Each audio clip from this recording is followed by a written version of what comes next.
Kwa hiyo mbali na kwamba watu wengi wanadhani kwamba basi atakayekuja kunishauri labda ananishauri vibaya, mimi huwa nawaambiaga ukweli. Sio kwamba kila anayekuja kukushauri mara unapoanza kitu kipya, sio kwamba anakutakia mabaya. Kuna anayekutakia mema, lakini wengi wao ni wajinga.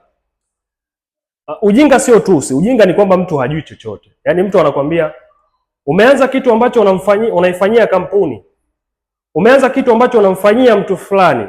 Hawa watu mara nyingi ni wajinga, na wakati mwingine wana roho mbaya, yaani kwamba unamfanyia mwingine, lakini hiyo hutatoboa. Lazima ujenge timu. Ni kitu gani ambacho kwenye hii dunia ambacho hakihitaji kujenga timu? Unapoenda kanisani utakuta unaambiwa Jumapili njoo na mgeni. Maana yake timu inatakiwa kuongezeka hapo.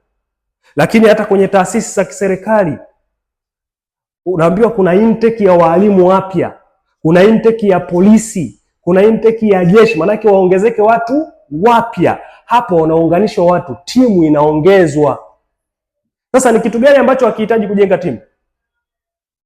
Kwa sababu wewe hapo ulipo unatumia bidhaa za Baresa. Alikuletea Baresa mwenyewe?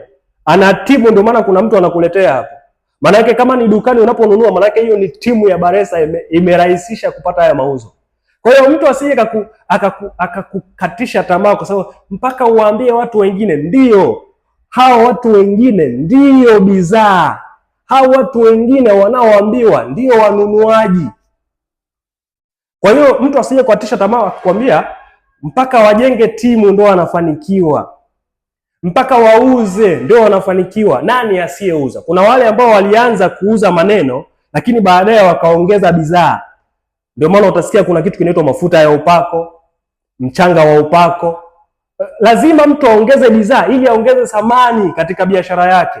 Teams, nawaambieni ukweli, hawa dream killers watakuja kila siku, na unapoanza kitu kipya, sio ambaye anatoka mbali asiye kujua ndio anakuambia anakukatisha tamaa. Hapana, ni mtu ambaye kila siku anaona, kila siku anakujua ndio atakukatisha tamaa. Yes. Kwa hiyo hakuna mtu ambaye anafanikiwa asipokuwa na chain ya watu ambao anaenda kufanya nao.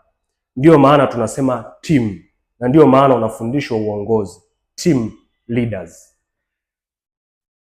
Hamna taasisi yote ambayo haina management. Kwa hiyo wewe unataka kufanya kitu gani kirahisi? Tafuta kitu kirahisi, lakini wewe utakuwa uko recruited na mtu fulani.